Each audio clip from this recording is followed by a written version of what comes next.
They were probably the most positive West Coast band.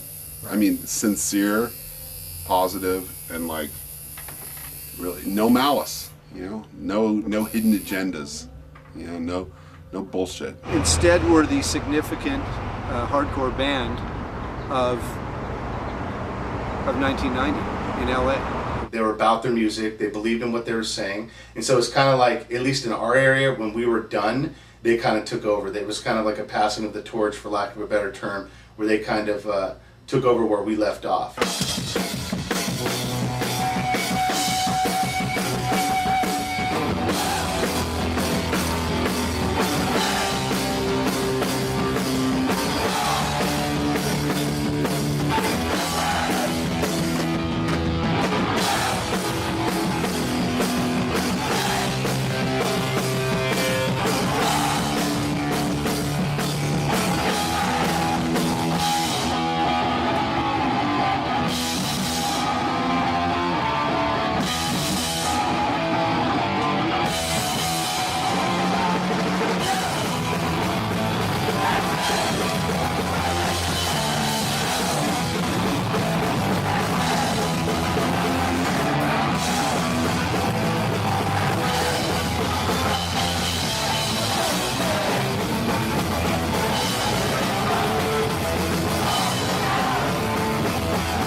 My introduction to hardcore was pretty much, I was 12 years old, my parents were getting a divorce and we were moving out, and my cousin's boyfriend at the time was going to help us move with a couple of his buddies.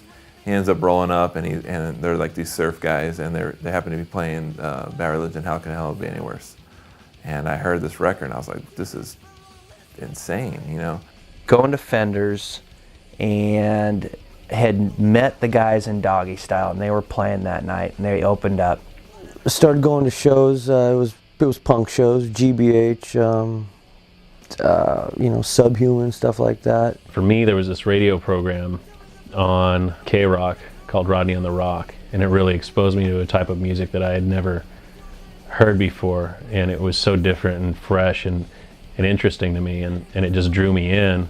Through high school, what caught my eye was bands like Uniform Choice, Minor Threat, MIA, Youth Brigade in 7 seconds, and then I was sold from there. It was just like, there's 1,500 people there. Everybody's going nuts for every single band, and they were all awesome. And it was just like, that was my first show. I was hooked. I was into like punk rock, like the Verukers and GBH and like all this English punk that was being played on the radio.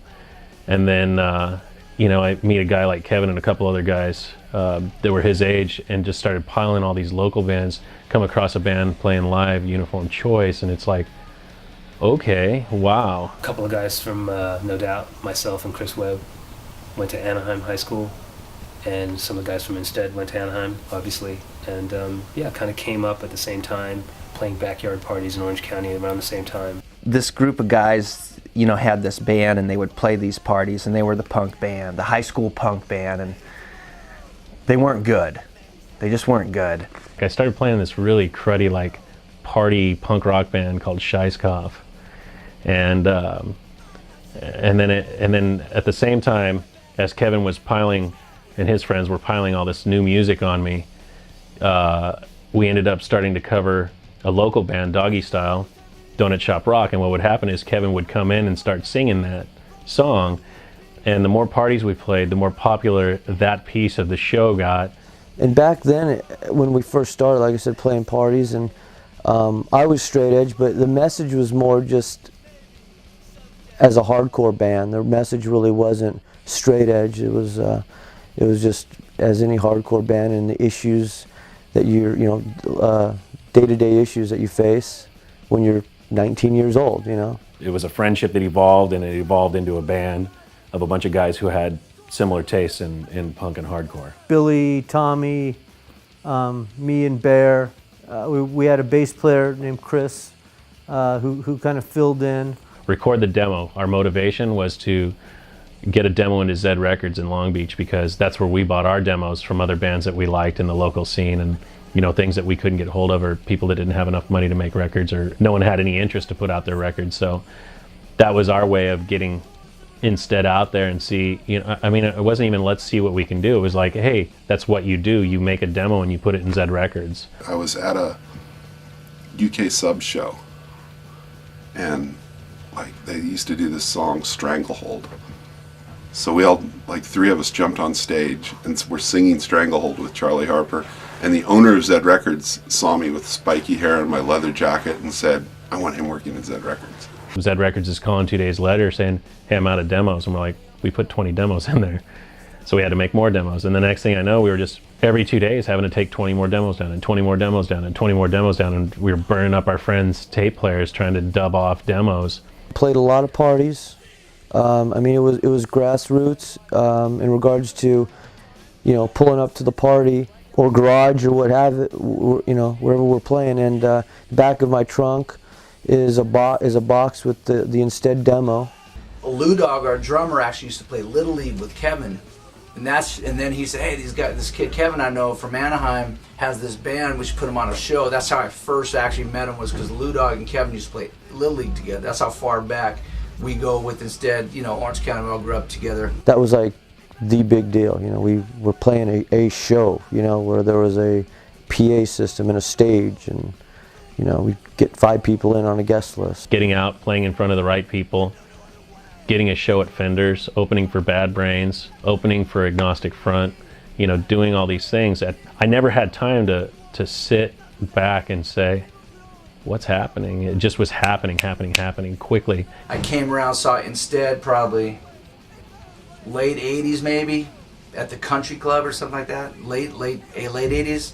And I was blown away, because I remember the first time I saw him, I was playing small shows in Orange County, and then just opened up. And then I went to see him at the Country Club, and it was like this full hardcore straight edge movement. I was like blown away. Hit the stage, kids were flying everywhere, and I was like, that was the night I went with Brian Baker from Bad Religion. That was the night some kid came up and threw a pie in his face at the Insted show at the Country Club. Pretty funny night. Brian didn't think it was too funny though. My first show was at Fenders, and Bad Brains was the headliner. And here I am at Fenders, never played on stage before. We're there for the sound check, and it sounded exactly like the record. It was incredible. The place is empty. I'm sitting there on the side of the stage, and I'm just totally freaked out, going, oh my gosh, there's 2,000 kids out front. They're going to be in here in no time, and we're going to be just thrown up on the stage and have to open the show. I wasn't somebody just standing in the crowd anymore watching someone get their ass kicked at Fenders to, suicidal tendencies or whatever. We were actually participating in the background music for people to get their ass kicked to. The demo was circulating. It's like, okay, we got to do the next step. We got to do a 7-inch.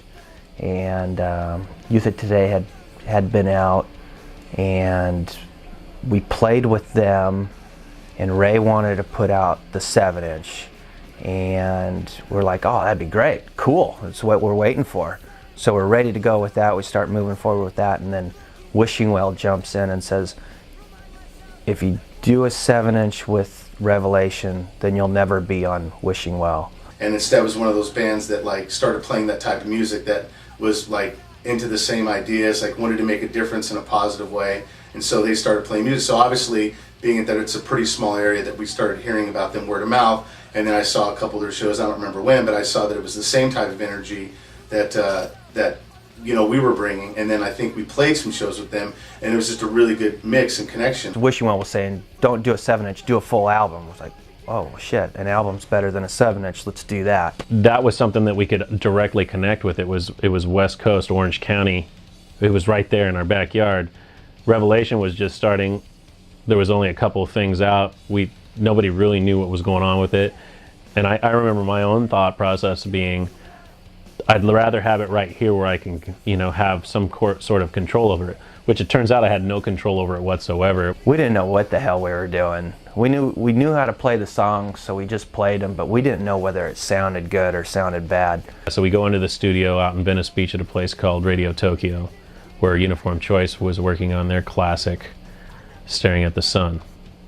I guess it's like anything, you don't realize what you're a part of at the time. At the time that we agreed to do this, Uniform Choice had started shifting their direction. Their band was evolving into something different. And unfortunately, they were trying to hitch our trailer onto that. Whether it was the recording technique or getting more melodic takes on things. I mean, there was tries at Proud Youth slowdowns that were just ridiculous. Standing tall, we're still standing. I freaking remember it like it was yesterday. It was hell. The most important thing to me was that they were real people. They were good guys, and they were solid. They fucking meant what they said and said what they meant. It just kept getting delayed and kept getting delayed. Typical Wishing Well or typical punk rock. That's just the way it was. I believe it was a year and a half, maybe closer to 2 years before that record came out. I think right about then is when we started to get like distribution interest because of Uniform Choice. So we were able to get our records all over the country, but the problem was we couldn't fucking get paid for them. And that's then you're like in a difficult position because you're really dealing with what have become your friends, and you're damned if you do and damned if you don't. If they go on tour and they don't see the records anywhere, the records are nowhere. If they go on tour and see the records everywhere, they're like, our records are everywhere, we must be selling thousands and we're not getting paid. And it was somewhere in between. It's like the records were everywhere, nobody was selling thousands, and we weren't getting paid. I mean, to have something in our hand that we did vinyl-wise was a big deal. The record came out and we immediately went on tour.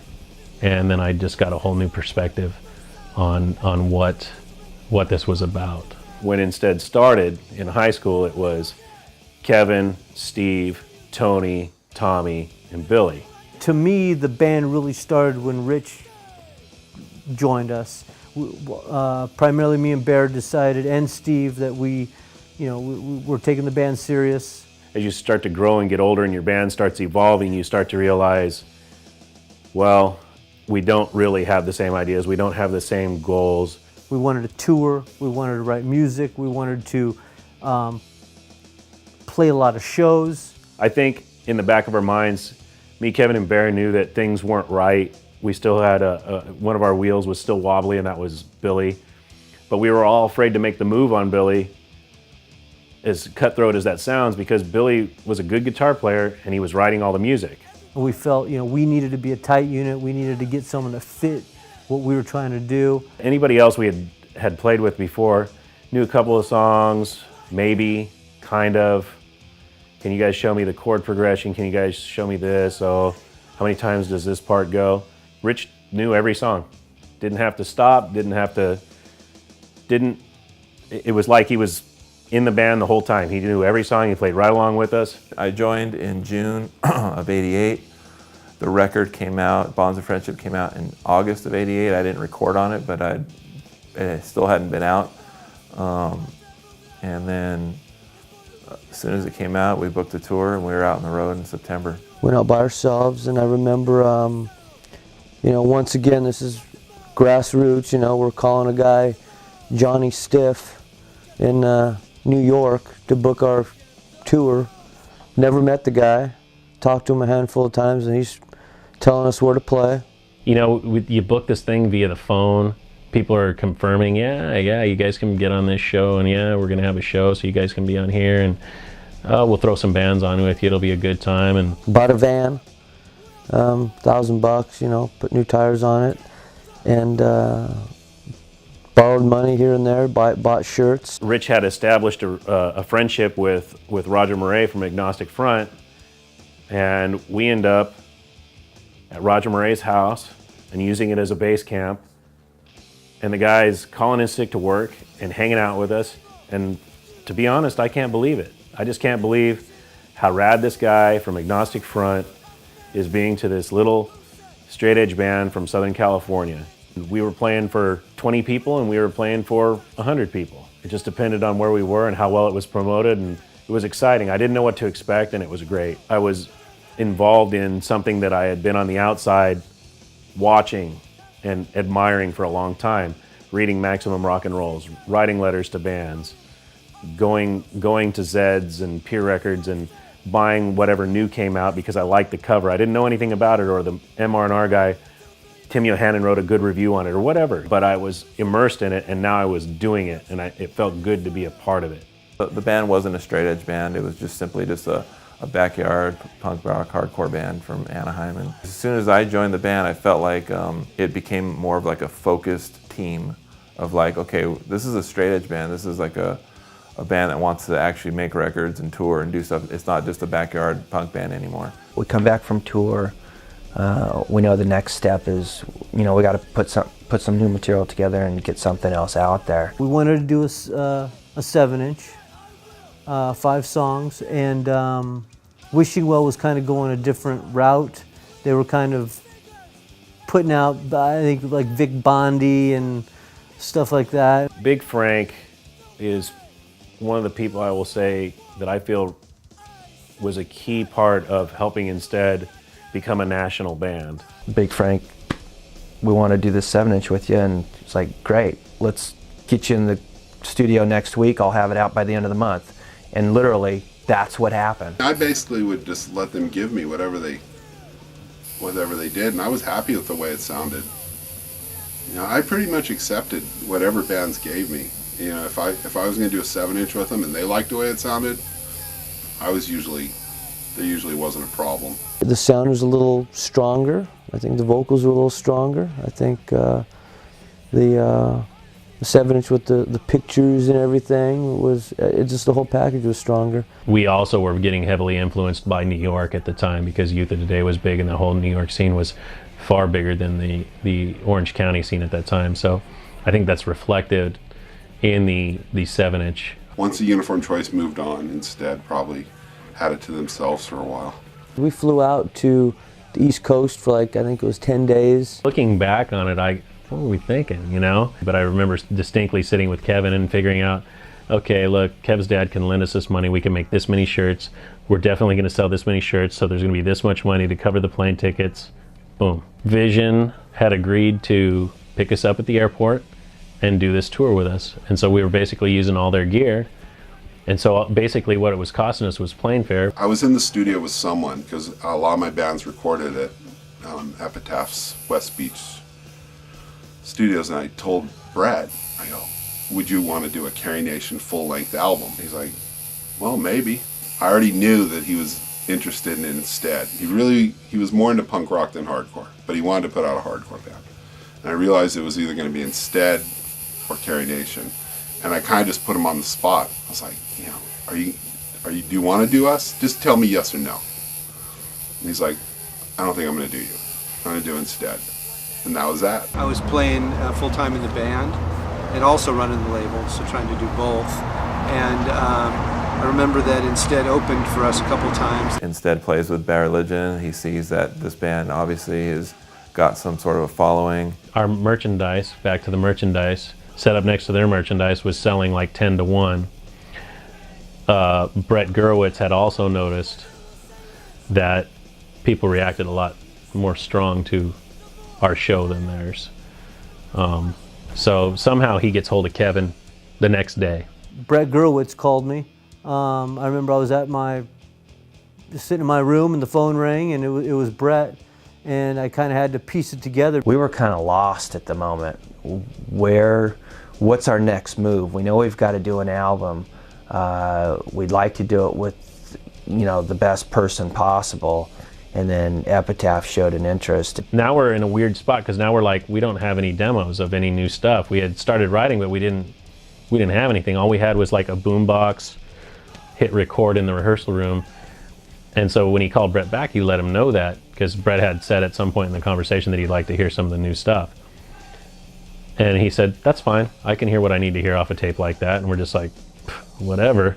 I couldn't compete with Epitaph. I didn't have the distribution. I mean, Epitaph was seen as a launching pad. We were a little stressed out because we signed some contracts and we knew it was time to do a record, and I think we had 1 or 2 new songs ready to go, and we signed this contract, and Brett goes, okay, great, this is what we're gonna do.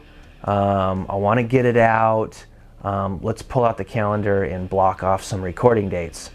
And it's like, how about in 3 weeks?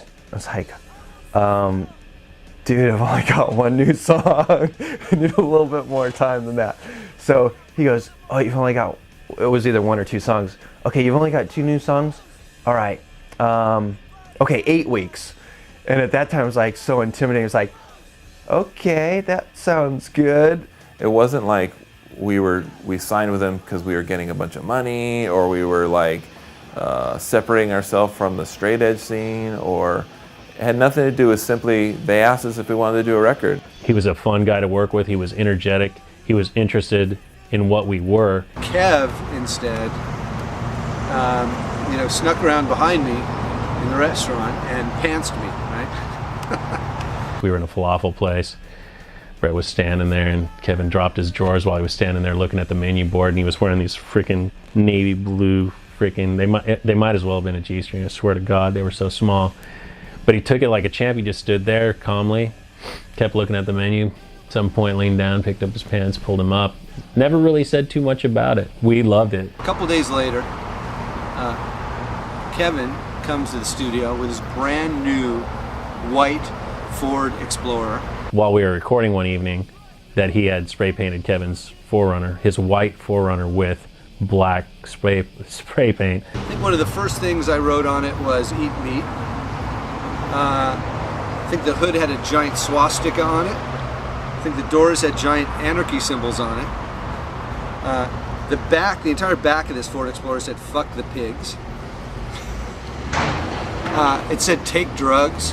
Kevin was almost in tears. Some rough spots in regards to being prepared, maybe. That's what the experience was like. It was really family-like. I wanted to let him stew for a while, but I couldn't. So I said, "It's no big deal. Check it out." See, it comes off. It's not really spray paint. It's like, oh! It was the first day it was released, and they had one phone.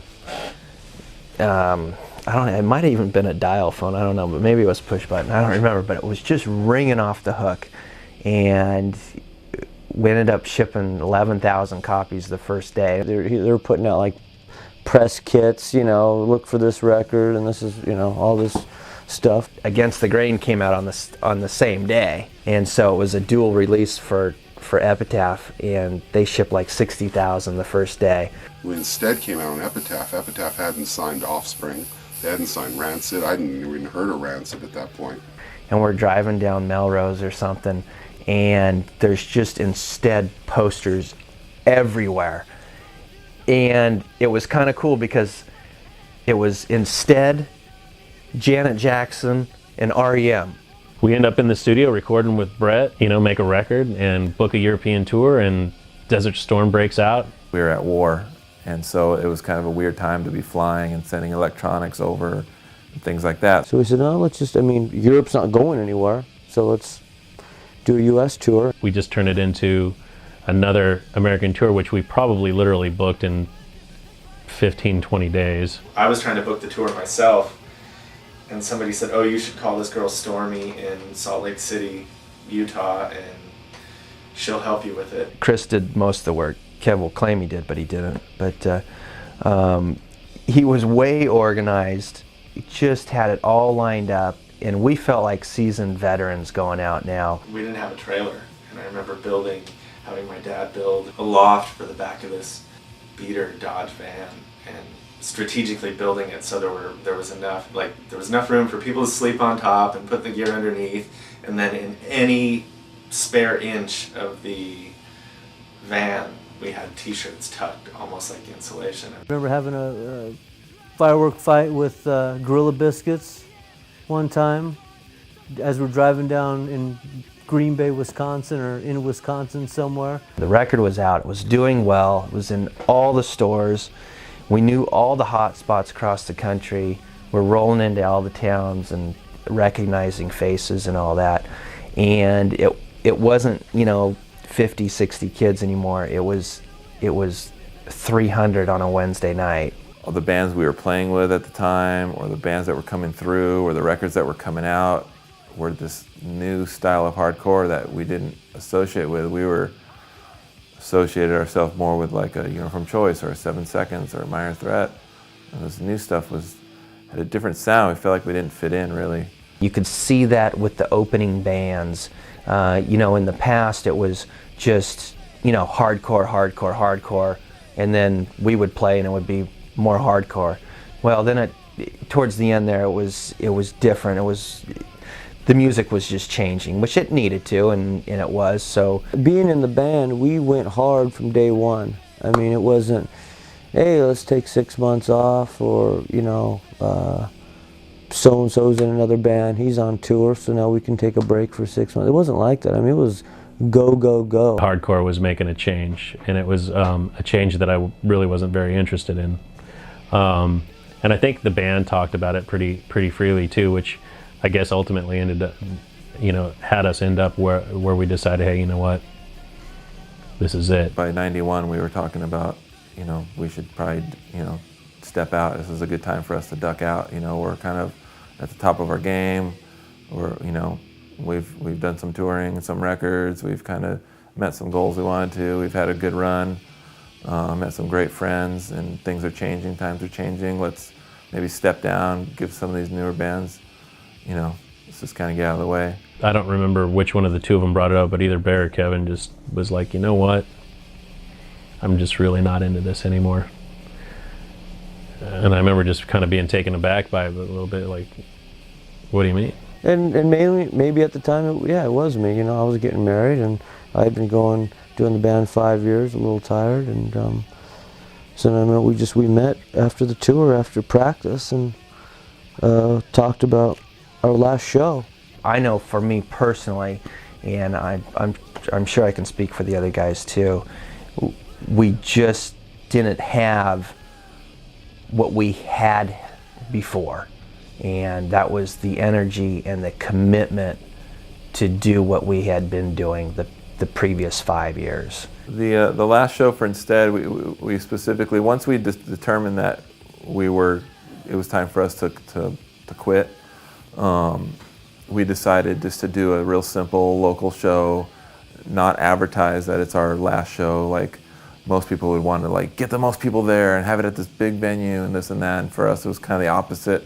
It's kind of like, let's just do a standard show as if we're doing a show. Our normal people that are going to like us are going to go, and we'll just say it's our last show. It was a packed house. I mean, it wasn't hard to pack Spanky's, but they way overfilled that place in the first place, and we definitely had no business playing a place that small.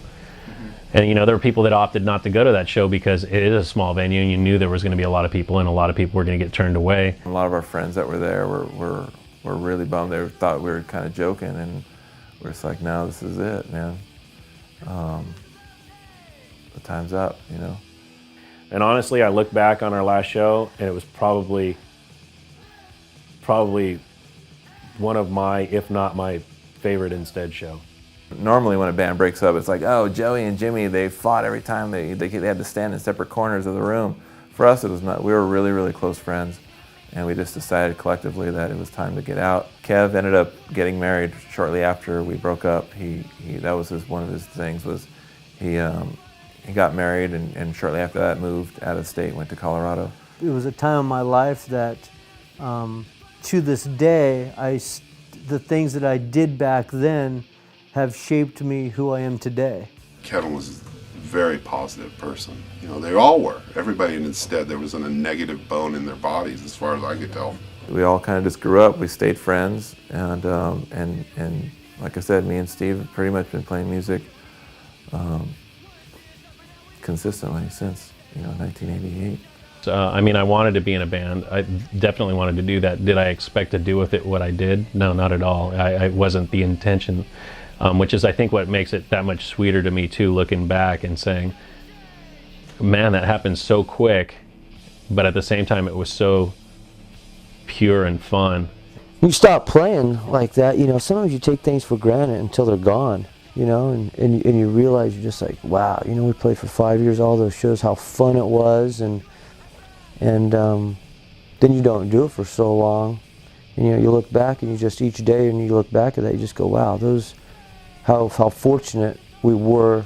It was just a blast, and it was just a sweaty mess when it was all over. All right, number one, we'd like to thank everyone that supported us over the years. All right, appreciate it.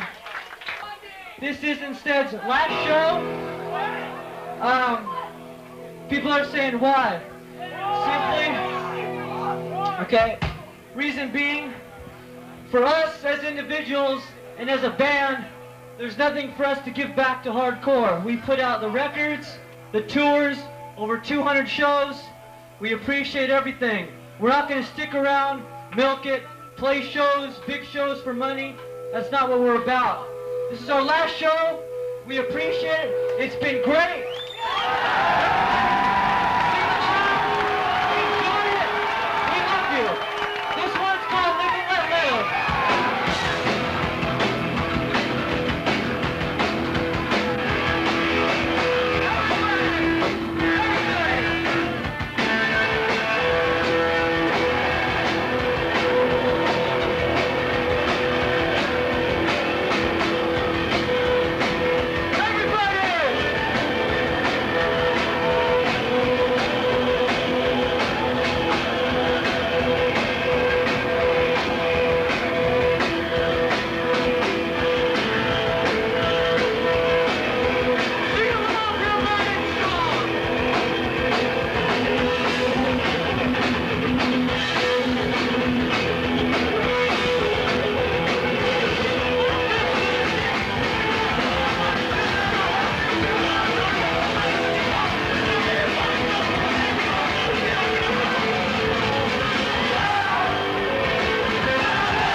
All right, let's get some room here. We got a lot of songs tonight.